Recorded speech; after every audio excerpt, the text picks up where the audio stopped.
a compartir pantallas y sigo le voy a compartir pantalla y voy a charlar arriba de lo que estoy compartiendo. Dame un segundito, que busco la pantalla adecuada, porque pensé que la tenía, pero no la tengo.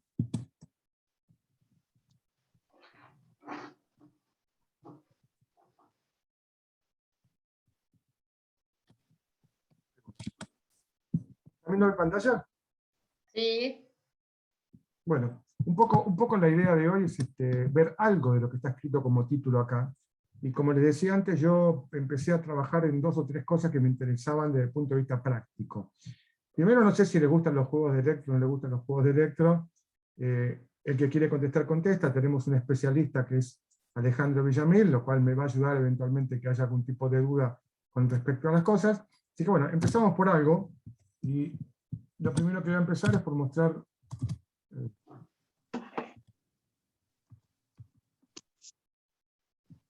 Creo que estoy en otra página. ¿Me dejan un segundito? Sí, me parece como que al menos en mi compu no sale. No, sí, está. Ahora es. ¿Ahora están viendo? Sí. Perfecto. Sí. Bueno, empiezo por un electro muy sencillo. Creo que es muy fácil el diagnóstico de este electrocardiograma. Y es un electrocardiograma que tampoco nos da para mucha discusión cuando llega un paciente al consultorio derivado y lo vemos Alejandro o yo, o cualquier otro arritmólogo que trabaje y ve este electrocardiograma, rápidamente piensa que esto es un flutter auricular, una aleteo auricular. Creo que no hay duda con respecto a esto. Y probablemente todos le digamos lo mismo. Lo derivaron para qué al electrofisiólogo, y para que le hagamos una ablación. Entonces, hay algunos casos que no nos dan dudas con respecto al diagnóstico y con respecto a la conducta terapéutica que tenemos que tomar al respecto. Hay otros casos que nos dan un poquito más de discusión o pensamiento, hay algunas zonas grises, que es un poco lo que voy a mostrar en el caso clínico que tengo preparado para hoy. Pero bueno, quiero mostrar esto, que es un poquitito lo que menos problemas nos genera. Un electro con flutter, creo que todo el mundo de ustedes lo sabe diagnosticar. Voy a hacer otro ejercicio, a ver si... Bueno, ahora este es otro electrocardiograma que también lo vemos frecuentemente. Y acá sí le pido a ustedes, si alguno quiere tirar algún diagnóstico. Es un chico joven de 23 años, deportista, no es profesional, tiene un traumatismo, consulta, y le hacen este electrocardiograma, y bueno, viene a la consulta con este electro. Entonces, hola, yo estoy en la calle, pero esa P no es sinusal, parece una P auricular baja, pero estoy en la calle. bueno, independientemente de que estés en la calle, creo que es un poco esto. Es una consulta no poco frecuente, que nos mandan gente joven con bradiarritmias, y es una P no sinusal, claramente, es un ritmo auricular bajo, es característico porque tiene onda P negativas en la cara inferior, el PR es más corto. Creo que tampoco nos trae problemas este tipo de electro, porque a este chico seguramente le hacemos hacer un poco de ejercicio, y como les decía, está totalmente asintomático, no Y le se va a hacemos poner nada. sinusal. ¿Perdón? No, si hace ejercicio probablemente aumente la frecuencia sinusal y aparezca el ritmo sinusal. Totalmente. Y no nos genera demasiadas cosas. Probablemente le podamos pedir un holter, y vamos a ver que a lo mejor esto de noche hace o bloqueo de primer grado, o en algunos casos, ustedes han visto, me han mandado pacientes a mí, con trastornos de conducción del nódulo AB, con tonos nocturnos. Normalmente, a este tipo de pacientes no le damos ningún tipo de transmisión, lo seguimos con holter y alguna ergometría. El tercer electro del juego, y después ya empiezo con un caso clínico. 45 años, cirugía cardíaca previa, un trasplante cardíaco. Es síncope, por lo que se realiza este electrocardiograma. No es un electro muy común, honestamente es una rareza. Fundamentalmente la gente que hace insuficiencia cardíaca puede estar mucho más cerca de este tipo de electrocardiograma, fundamentalmente por el tema del trasplante cardíaco. Y lo que está Flor Ingino en la reunión, así que por ahí. Pero igual, bueno. te digo, no es una cosa muy sencilla de diagnosticar, porque hay que pensarlo, y realmente después de un rato uno se da cuenta, y cuando te los muestro se da más cuenta todavía. Pero este es un electrograma de un trasplantado. El trasplantado muchas veces tiene dos aurículas. Una aurícula va por un lado, otra aurícula va por el otro. Y si uno observa este electrocardiograma, ves que es el ritmo sinusal de la aurícula donante y de la aurícula propia del paciente. Así que no es algo común, lo puse justamente por esto. No siempre las cosas salen tan fáciles como lo que diagnosticaron ritmo auricular bajo caminando por la calle viendo el electrocardiograma. Parece excelente, porque esto es una rareza, no es muy común que lo vean. Bien, y ahora voy a pasar a lo que quería mostrarle con un caso clínico sobre algo que es consulta bastante frecuente y que es un caso ya viejo, tiene más de 10 años, pero me parece interesante cómo nos manejamos en ese momento, qué es lo que tenemos que cambiar ahora y cómo seguimos haciendo. Esta es una persona de 35 años sin factores de riesgo cardiovascular, que tenía mareos esporádicamente. Esto hubo que sacarle el tema de mareos esporádicamente bastante, no lo dijo rápidamente que yo tengo nada. Y los antecedentes familiares de importancia, no toma ninguna medicación, sin antecedentes de muerte súbita familiar en la familia, y se deriva por presentar el siguiente electrocardiograma. Ahora sí se los dejo a ustedes. ¿Qué les parece?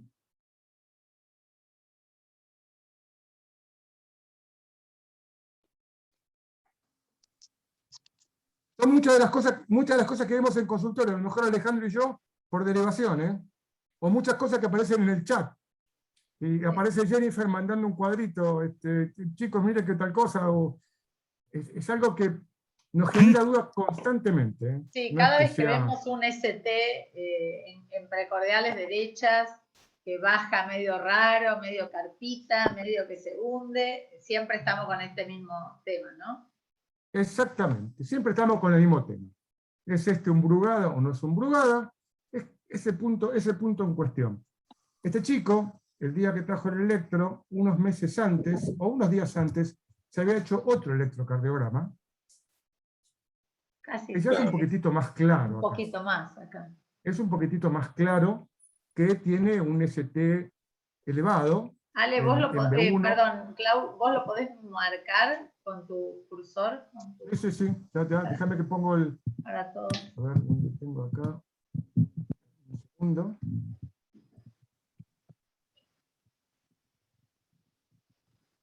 Sí. No, ya te voy a marcar. Perdón, ¿este es el mismo paciente que el electro de antes? No. ¿Perdón? Ah, sí, del electro de recién, sí. Es el mismo. Este es el mismo paciente. Sí. Esto es posterior, este es el día de la consulta, con este ST, el B1, B2. Estos, unos días antes, otro electrocardiograma que se había hecho el paciente. Evidentemente, son detalles de uno debería pensar en un síndrome de Brugada. Un síndrome no, un patrón de Brugada. Y acá es donde quiero yo remarcar algunas cosas, porque son conceptos que habitualmente estamos teniendo, que discutimos cada uno de nosotros, que no es lo mismo tener un patrón de Brugada que tener un síndrome de Brugada.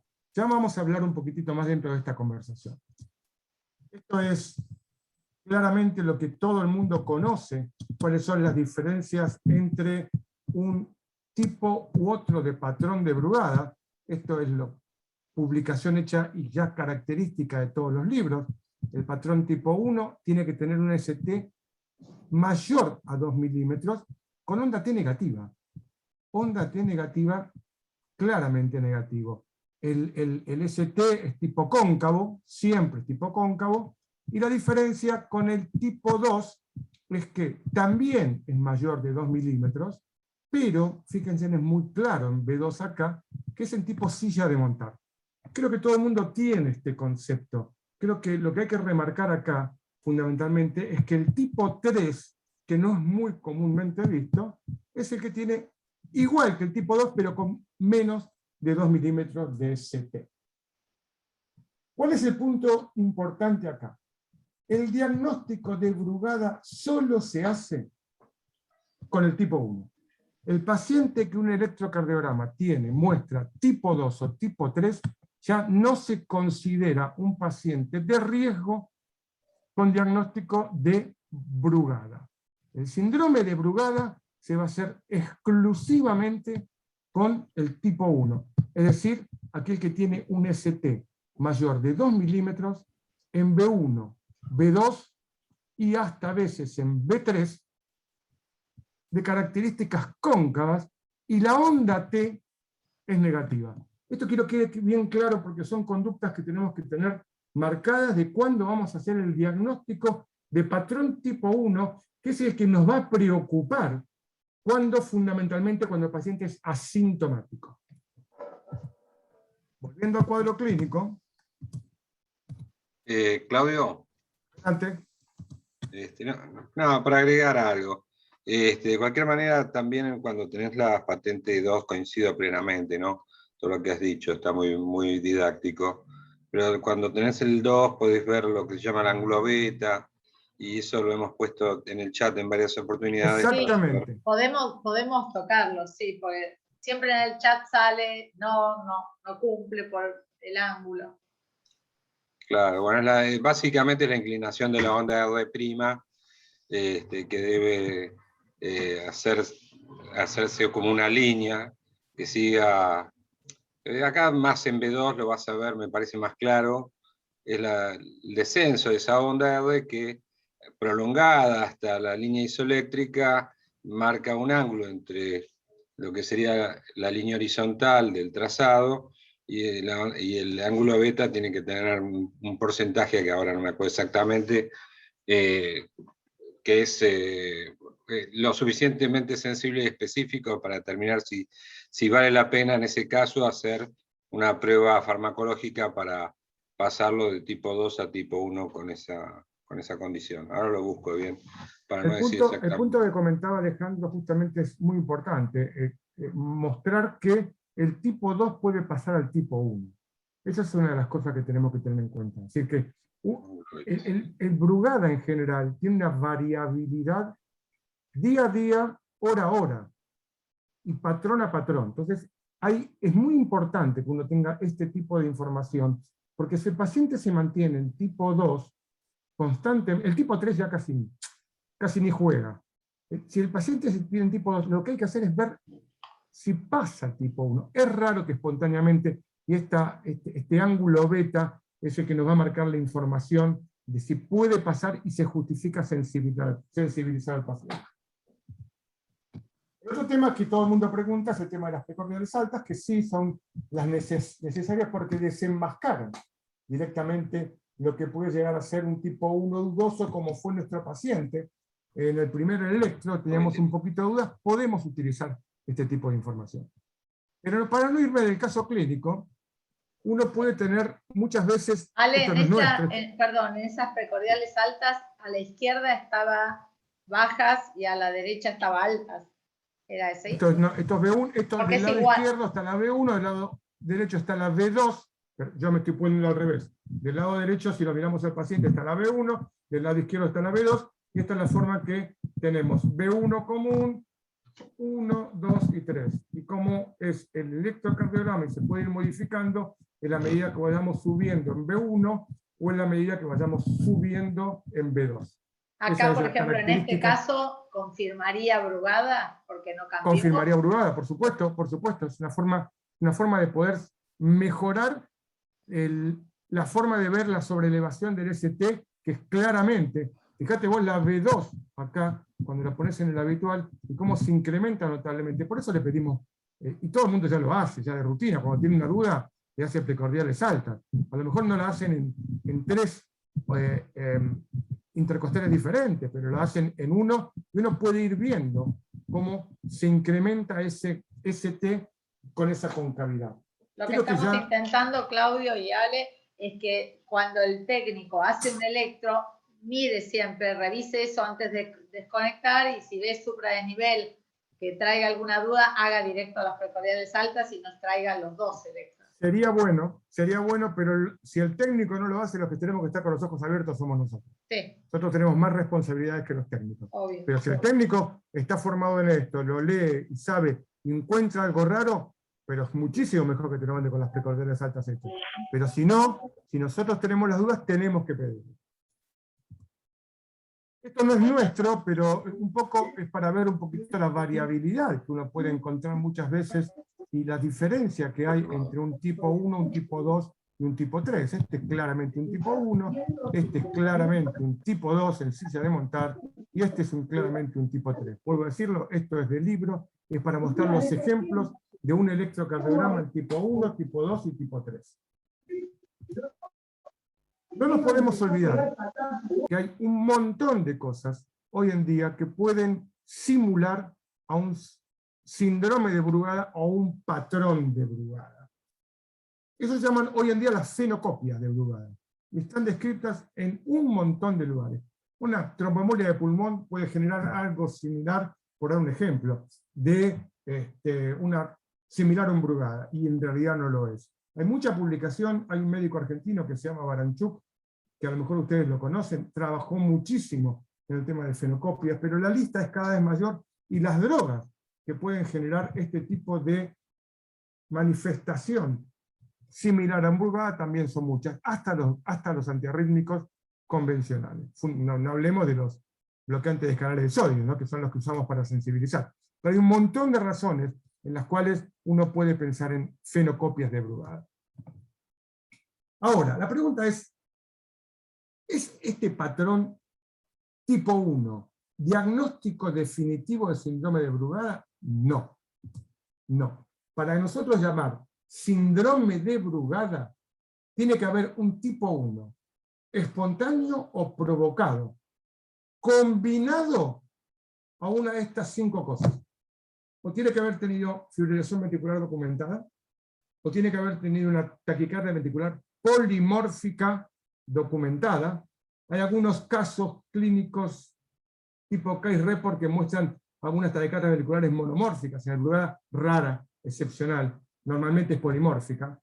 Hay inducibilidad de arritmia ventricular en el estudio electrofisiológico, o hay síncope de características no vasovagales o respiración agónica nocturna, o historia familiar en menores de 45 años. Si uno tiene un tipo 1 espontáneo o provocado, más uno de estos, recién ahí llamamos a lo que es síndrome de Brugada.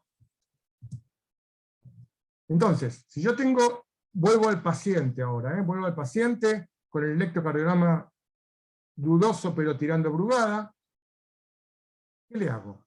Le hago Holter, le hago una prueba de esfuerzo, le hago un test de sensibilización, le hago un test genético, le hago un estudio electrofisiológico, o le hago todo, o le hago alguno. Y ahora quiero escuchar a alguno de ustedes que me tire alguna punta para yo seguir avanzando.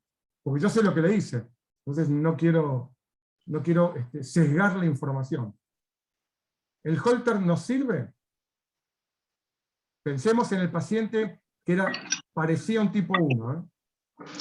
Sí que sirve el Holter. Vemos si hay arritmia ventricular, vemos si cambia el patrón, en verdad, si bien es de 3 canales, pero uno puede ver algo ahí. Puntualmente si tiene TV o no tiene TV. Bien. Sí sirve, no sé, para cambiar el patrón, porque ya se ganó el tipo 1. Si pasa al tipo 2, no me preocuparía ya tanto. Sí me importaría si hace TV autolimitada, raro en un paciente asintomático, pero sí. ¿La prueba de esfuerzo nos puede llegar a servir? También. La descarga de catecolaminas puede generar arritmia ventricular en este paciente, fundamentalmente porque este paciente está asintomático. Le haríamos un test de sensibilización con ese electrocardiograma que teníamos al principio. El test de sensibilización es ajmalina o flecalmida, no hago otra droga. Los japoneses tienen otras drogas, pero nosotros a veces nos cuesta mucho conseguir ajmalina. ¿Alguien le haría un test de sensibilización a este paciente?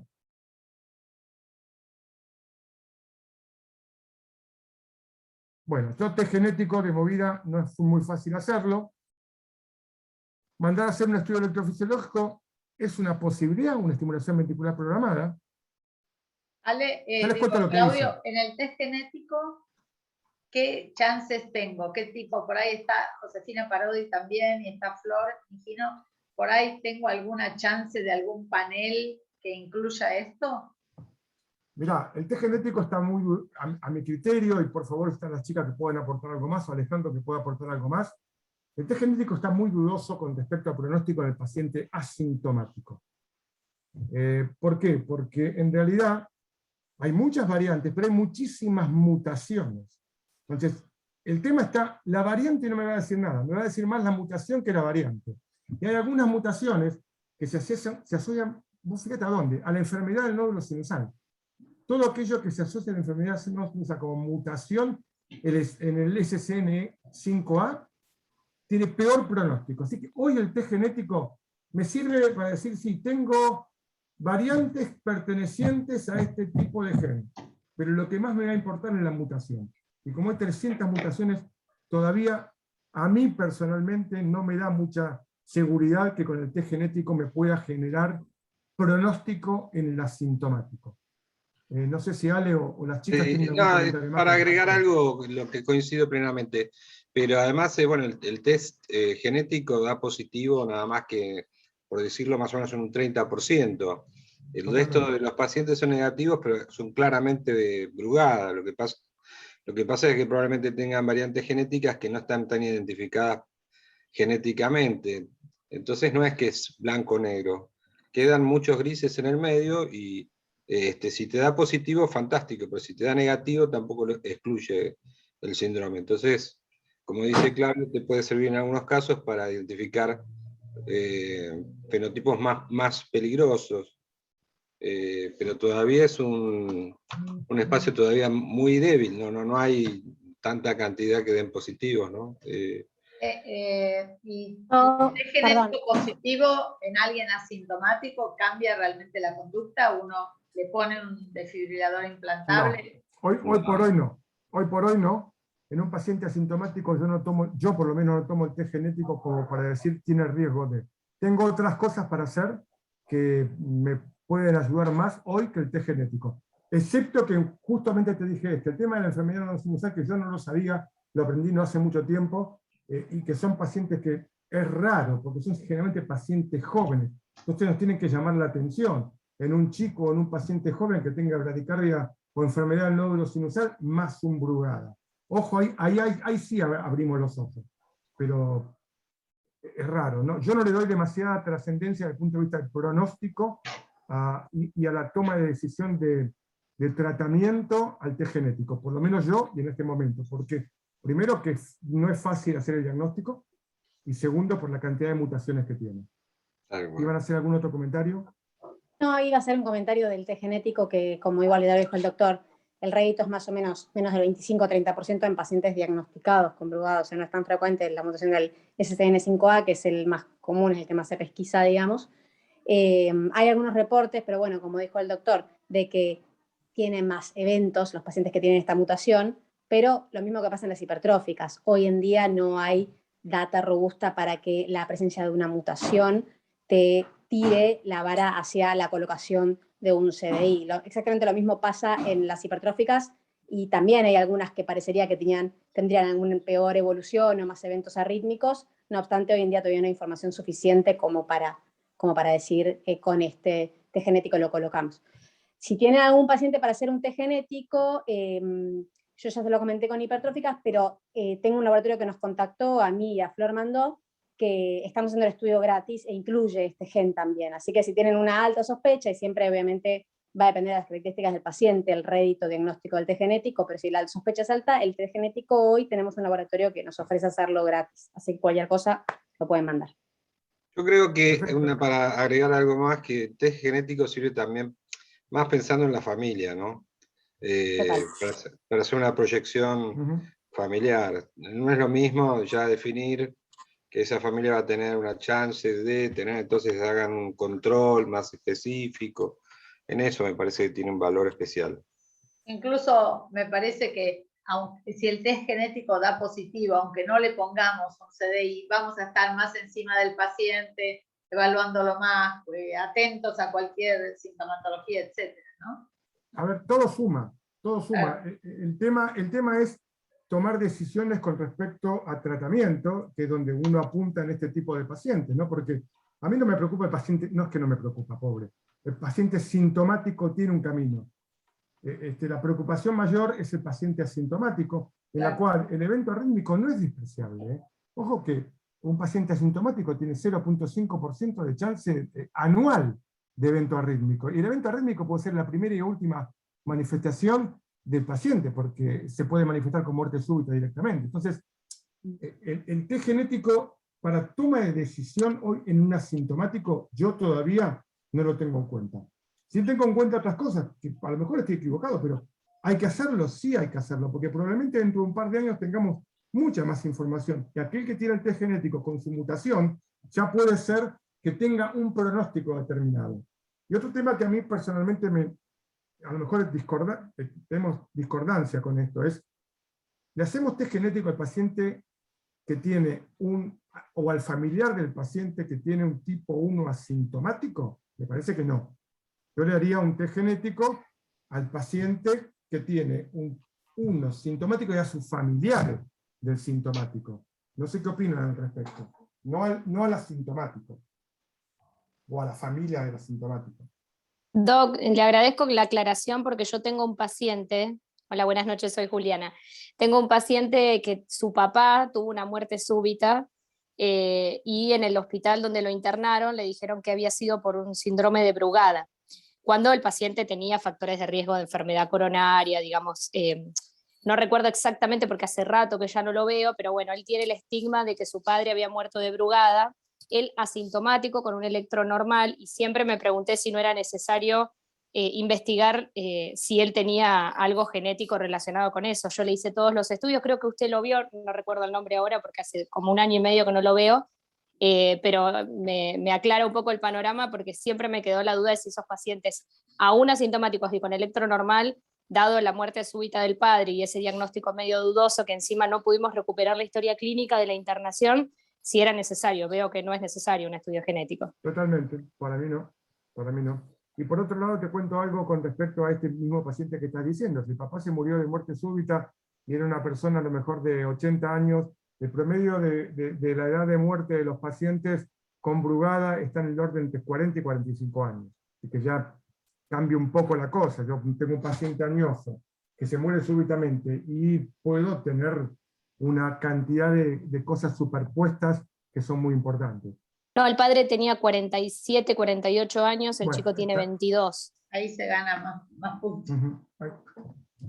Bueno, continuando con el tema, porque si no creo que no vamos a llegar ni con este paciente. Yo pensé que eran 45 años, se me hace más largo. El último punto es la estimulación ventricular programada, que sigo un poquitito. ¿Qué decidimos nosotros en ese momento? Es hacerle un test de Ajmalina. Teníamos Ajmalina y decidimos hacer un test de Ajmalina. Este es el basal. No hay grandes modificaciones, tiene un poquitito de ST con T negativa, en B2 también. Y ahora van a ver lo que pasa con el transcurso de los minutos. Un minuto. Quiero aclarar que todos los test de sensibilización tienen que estar el paciente internado, porque en el caso de Ajmalina es una vida media muy corta, pero ahora los que no tenemos Ajmalina se usa flecainida, y flecainida tiene una vida mucho más larga, por lo cual el paciente con flecainida y sensibilización tiene que estar internado por lo menos 24 horas. ¿Hizo T negativas en toda la cara anterior? No me acuerdo el anterior, el electro previo. Sí. La B3 la está cambiando también, si vos te fijás, sí. y tironea B4 y B5. Sí. Esto es el minuto. T negativa. Acá mantiene igual, estos 2 minutos. Fíjense como claramente síndrome de Brugada. Bueno, después de haber hecho el diagnóstico de síndrome de Brugada, hasta los 8 minutos todavía persistía. Después de haber hecho el diagnóstico del síndrome de Brugada, el paciente no viene más a la consulta. Hicimos el diagnóstico, le explicamos qué es lo que podía hacer, le explicamos, yo creo que se asustó, y no vino más a la consulta. Claudio. ¿Vino a la consulta? Sí. Para agregar algo del electro, es muy interesante este electro. Este que estás mostrando, tiene unos signos de alarma. también. En B3, si se fijan, el final del QRS es un signo que se llama notch. Notch. Se ve en B3, en B4, también en B5 el final del QRS. Cuanto más distribuido en todo el electro se vea eso, a ¿Qué veces es lo que se incluso ve, Ale? ¿Qué se Esto, ve? mira, lo estoy marcando acá, mirá, escalón, esto acá en B3 se ve muy bien. en la parte tardía del QRS, exactamente. Ese escalón se Donde llama baja, notch. y esto es parte de la fragmentación que tiene el ventrículo.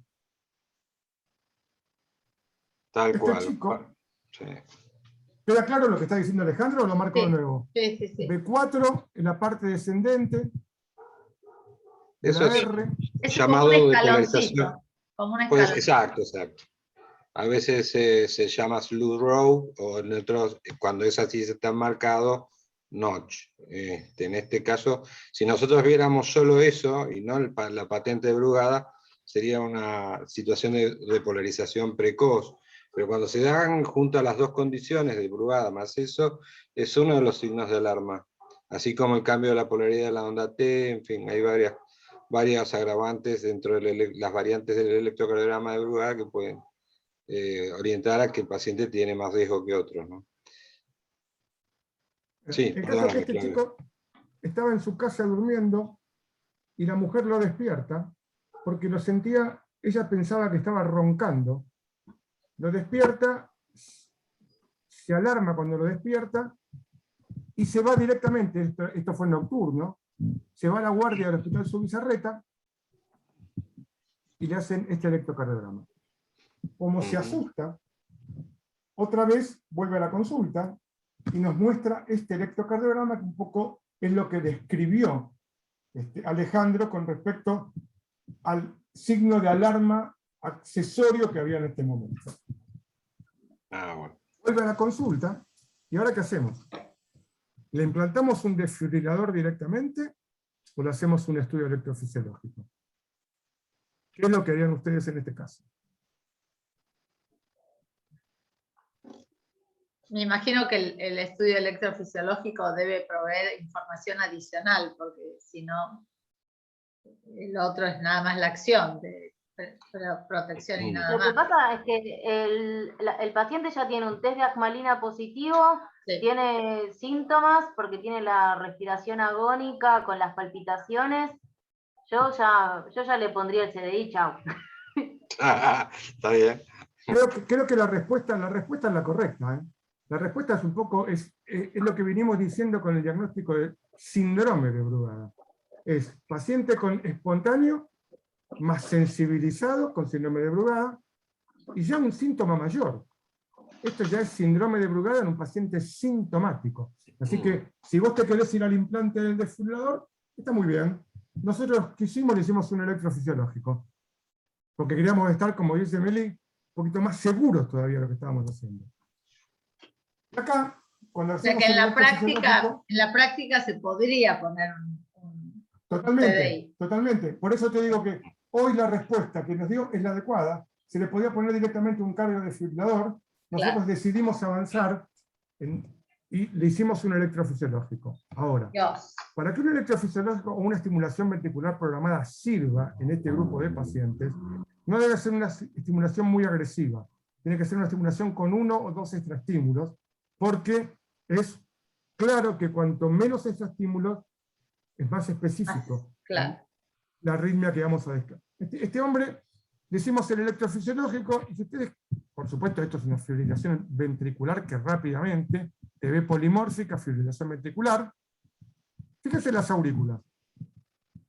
Un detalle menor, ¿no? Pero las aurículas estaban con su ritmo propio y los ventrículos fibrilados.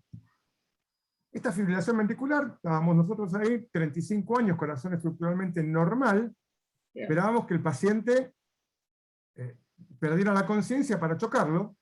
No. Sigue la fibrilación ventricular. Sigue la fibrilación ventricular. Acá se hace más monimórfica. ¿Qué frecuencia tiene? Es terrible. Esto tiene una frecuencia de 300 por minuto. Dios mío. El paciente estaba hablando con nosotros, Dios mío. hablando. espontáneamente revierte su fibrilación ventricular y pasa a un ritmo irregular al principio y después al ritmo sinusal. Esto duró 50 segundos, el paciente estuvo fibrilado. Esta es la característica del paciente con el síndrome de Brugada. La característica de las arritmias autolimitadas de estas características. Fibrilación ventricular autolimitada o taquicardia ventricular polimórfica autolimitada. Grave, pero es lo que el síncope se provoca por esto, porque estos pacientes tienen esto. Bueno, dicho esto, un comentario con respecto al único trabajo publicado con gran número de pacientes y estratificación de riesgo. ¿Cuáles son los factores que generan un mayor riesgo y qué número le dan en este score? Tener un tipo 1 espontáneo, tener muerte súbita familiar en pacientes jóvenes, ambos un punto, inducible en el estudio electrofisiológico con hasta 2 extraestímulos, 2 puntos, antecedente de síncope, 2 puntos, enfermedad del nódulo sinusal, y acá aparece lo que les comenté yo antes, la asociación en Brugada y enfermedad del nódulo sinusal es un riesgo muy alto en estos pacientes, y por supuesto, muerte súbita abortada es el que más tiene.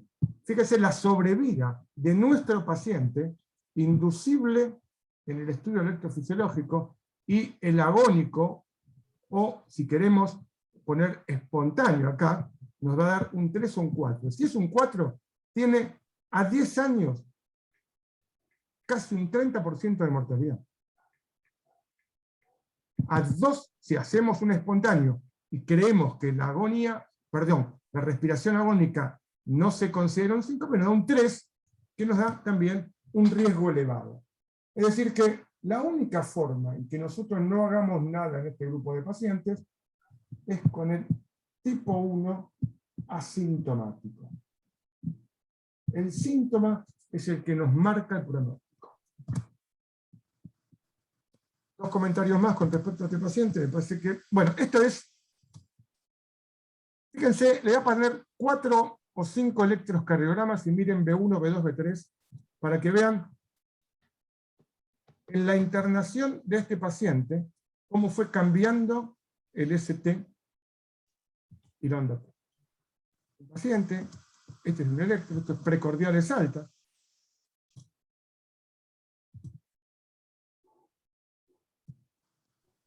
Fíjense, B1 y B2 acá. Esto es todo el mismo día, ¿eh? Esta es la variabilidad del síndrome de Brugada. Eso es variabilidad espontánea. O sea, sí, por supuesto, pero es como se manifiesta. Es como se manifiesta. Por eso es muy importante en estos pacientes, cuando uno tiene la sospecha, de seguir pidiendo el electrocardiograma. Cómo cambia constantemente. Para terminar el caso, les digo que se implantó un cardiodesfibrilador. Miren el electrocardiograma posimplante. ¿Quién hace el diagnóstico de síndrome de Brugada acá? ¿Qué hicimos? Dirían. ¿A quién le pusimos un CDI? Mirá ¿a quién le pusiste un CDI? Claro, se Bueno, curó. Se curó. Fíjense lo que es. Esto se implantó el día 9 de noviembre. Fíjense acá, perdón, 6 de noviembre. Inducción en el quirófano. Un FB. Sale con 17 joules. El paciente vino a la consulta el 16 de noviembre, 10 días después de haberse implantado el desfibrilador, con esto. Esto es un trazado endocavitario del desfibrilador. A la 1:30 de la mañana, mientras dormía, Lo chocó. choque eléctrico, Sí. pasa ritmo sinusal. A las 2:30 de la mañana, mientras Uy, Dios. se volvió a dormir, Obviamente cuando lo choca se despierta, ¿no? totalmente, sí, totalmente. Es decir, Comentarios y duerma, conclusiones con respecto a esto. Y ahora sí les pido a ustedes que me ayuden, porque en definitiva lo que yo quiero comentar acá es que el Brugada es un síndrome muy difícil, que tenemos que estar con los ojos abiertos constantemente, que hay, en la próxima diapositiva le voy a poner qué es lo que dicen en algunos de los comentarios generales, pero lo más importante, y lo puse en inglés porque es lo que está comentado en las últimas, diríamos, no guías, pero sí presentaciones de Brugada. El paciente sintomático tiene mucho más riesgo que el paciente asintomático, eso es claro. El sobreviviente de muerte súbita tiene más riesgo que el que tiene síncope, por supuesto. Los hombres, el 80% de los pacientes con síndrome de Brugada son hombres. Los hombres tienen más riesgo que las mujeres. Y el paciente con tipo 1 tiene mayor riesgo que aquellos que tienen un test con drogas. Estas son conclusiones no mías y las dejé en inglés, de donde las saqué a propósito, porque quería mostrarle qué es lo que dice el mundo general con respecto al Brugada. Creo que acá termina el caso clínico. Me gustaría que alguno de ustedes, Ale o alguno de ustedes, hagan un tipo de comentario general. Buenísima la charla, Claudio, te felicito. Es muy didáctica. Y además, no sé si me escucharon, sí. No, lo que quería comentar es que lamentablemente a veces, como vos decías recién, el espectro de Brugada es muy amplio, y este es un caso afortunado, pero hay pacientes que, por ejemplo, en vez de que tenían una persona al lado y lo vieron, y tuvo un cuadro compatible, y ustedes se guiaron por el síntoma, está bien relacionado el síndrome de Brugada, por ejemplo, a cuadros vasovagales. El síndrome de Brugada aparentemente tiene mayor propensión a tener fibrilación auricular, a tener síncopes vasovagales. Entonces, de repente a veces las cosas no son tan claras, y un paciente que tiene un patrón tipo 2 viene a la consulta con un cuadro sincopal y por el interrogatorio es típicamente vagal, y por ahí en realidad es una sumatoria de dos condiciones: un síncope vasovagal, que una de cada 5 personas en este planeta tiene, con otros episodios que no son vagales. Entonces, la verdad que a veces es muy difícil, como decía Claudio, identificar los casos de mayor riesgo. Y a veces entonces ahí uno se pregunta, cuando yo veía las opciones que habías puesto, creo que habías puesto estudio electrofisiológico, cardiodiflador, sí, agregaría el monitor de eventos, Bueno. Porque si bien ¿Referís al Revil? sí, sí, bueno, las versiones que hay ahora, que hay de varias empresas, y son realmente están subutilizados. Entonces, cuando uno tiene esa circunstancia, tiene una herramienta que bueno, tienen a favor, que bueno, identifica claramente, mucho más claramente la arritmia. Por otro lado, puede ser insuficiente, ¿no? Pero cuando hay suficiente duda como para colocar un cardiodiflador, antes que nada, yo preferiría extender la indicación de los monitores implantables. Hoy día se colocan como una inyección.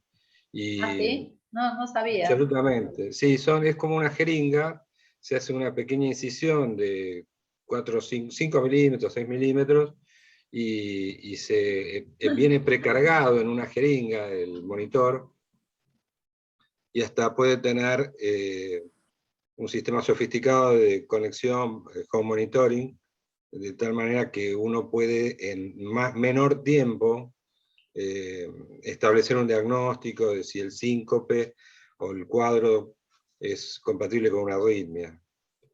Bueno, eso es un poco lo que quería agregar. En referencia... Ese es el... perdón. No, ¿es el loop recorder ese? Sí, exactamente. Es el insertable o implantable. Ahí. El monitor dura 3 años, aproximadamente la batería, y tiene una serie de pautas automáticas, de tal manera que el paciente, Claudio sabe más que yo de todo esto, puede hacer el control o en el consultorio mediante el equipo hacer un control telemétrico o a través de lo que decíamos recién, a través de internet, con un sistema home monitoring. Ahí levantó la mano Gaby Micali, que por ahí tiene alguna pregunta o comentario. Gaby. Sí. Sí, les quería hacer una pregunta a los electrofisiólogos. Una vez que a este paciente le pusimos el CDI y sabemos que no tiene una enfermedad del nodo sinusal, ¿suma darle betabloqueantes? No es el tratamiento de elección, Gabriel, para este tipo de patología. Lo único que está descrito como antiarrítmico para esto es quinidina como droga antiarrítmica. Hay algunos estudios, algunas publicaciones que han mostrado que la quinidina es efectiva en el tratamiento del síndrome de Brugada. Independientemente del CDI. ¿Perdón? Independientemente del CDI, la quinidina podría ir mientras uno espera que se lo pongan.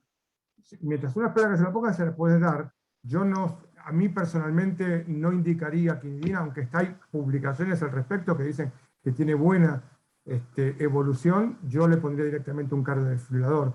Hay muchas cosas que se están haciendo a futuro con respecto a esto.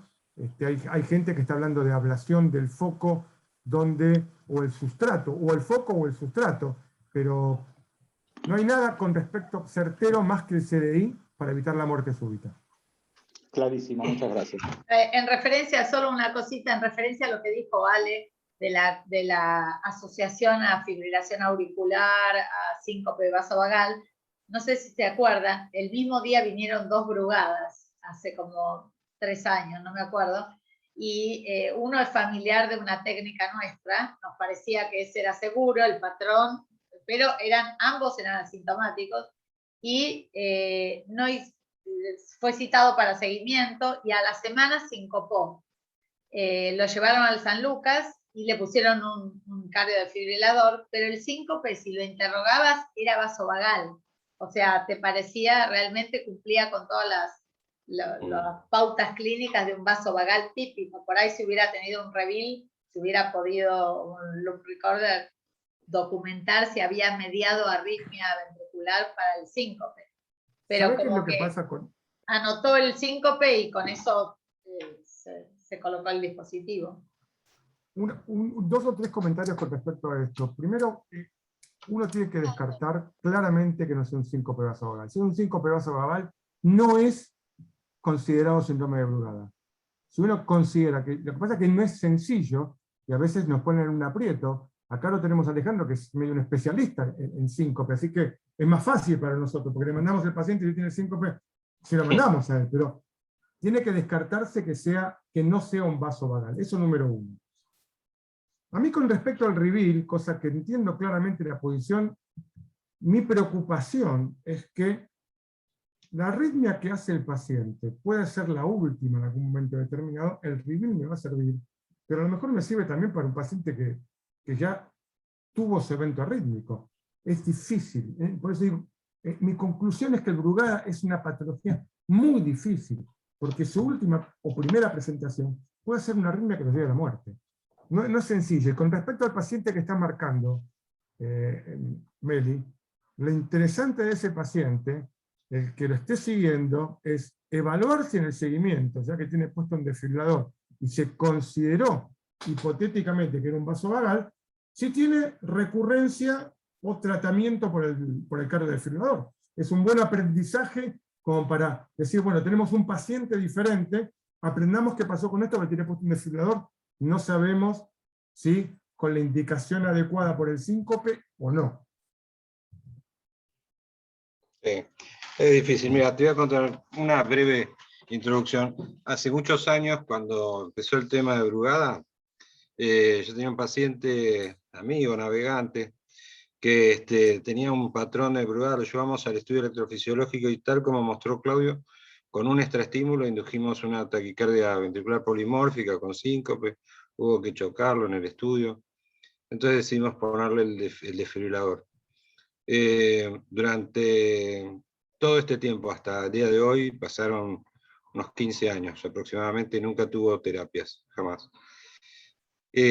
Lo único que tuvo fue choques espurios por movimiento, ruido, cuando navegaba. Así que cada vez que tenía uno de esos episodios me llamaba por la radio o por el teléfono para saludarme cuando navegaba. Pero la hermana de él tenía una patente de brugada también, tipo 2, y asintomática. Entonces yo en esa paciente le puse un monitor de eventos. Y gracias al monitor de eventos, evité durante estos 15 años colocarle no, habrán sido menos, porque el aparato le duró 3, 4 años, de evitarle el cardiodesfibrilador, ¿verdad? Dado que ella tenía una arritmia ventricular, una taquicardia ventricular frecuente. Entonces es difícil dar una pauta estricta de cuándo usar el DEVIL o el monitor de eventos, pero realmente hay que tenerlo en la mente, que puede ser una herramienta, y en una situación muy, muy particular, porque si fuera por la experiencia que cada uno de nosotros toma, como cada caso necesitaríamos cientos de casos para hacer una evidencia suficiente. Lo que siento yo es que cada caso me enseña algo distinto y no me ayuda demasiado, porque son todos muy distintos a veces. Imagínate a nosotros. Claro. Yo cada vez que veo un electro... Por eso los entiendo, pero bueno, vos fíjense cómo cambió el tema de brugada desde que comenzó hasta hoy día. Es terrible lo que hemos hecho con muchos casos, ¿no? Hemos sobreindicado equipos a los pavotes durante los primeros años, entonces se siguen discutiendo cosas básicas. Entonces, claro, para ustedes es más difícil, pero me gustó la charla esta, por lo menos identifica algunas cosas. Y bueno, nada, es solamente generar más dudas. Claudio, si les parece, cortamos acá que estamos en tiempo y nos quedamos con material de Claudio, con material de Alejandro, para por ahí reunirlo en un solo Ateneo o en 2 Ateneos para hacerla como para entrar en eso más profundo, si están de acuerdo. Me parece perfecto. Creo que estamos con el tiempo justo, es 1 hora, no nos cansamos, discutimos un rato largo y me parece bien. Sí, como conclusión a todo esto es que nosotros aprendemos constantemente de estos Ateneos y cada síndrome de brugada o cada patrón de brugada aprendemos un poquito más, como dijo Alejandro. No tenemos la respuesta a todo y creo que vamos aprendiendo todos juntos. A veces la experiencia personal hace que manejemos las cosas de una forma o de otra, y siempre va a haber discusiones y va a haber grises en este tipo de casos. Pero está bueno, y esto es parte de nuestra medicina, que no es apretar un botón y empezar a calcular con un montón de cosas, por más score de riesgo que nos den. Cada paciente es diferente, el tratamiento o el diagnóstico es manejado 1 a 1 en cada paciente. No, un poco para cerrar, para el general, hoy justo se conectaron 2 de las diabetólogas nuevas, tenemos 3 diabetólogas nuevas, pobres las diabetólogas acá sosteniendo el brugada, pero ya estaremos en Ateneos con ellas de diabetes también, pero en este sentido, la intención de que el instituto sea tenga un grupo pluralista con mucho enriquecimiento mutuo, y saber cada uno con quiénes otros cuenta, ¿no? Que puede contar con ustedes para mandar una electro y a los 10 minutos están llegando las respuestas. Son todas cosas muy importantes para el grupo. Bueno, gente, muchísimas gracias por su paciencia. Muchas gracias. Nos vemos en la próxima. Gracias, buenas noches. Gracias a todos. Que descansen. Chao, chao. Adiós.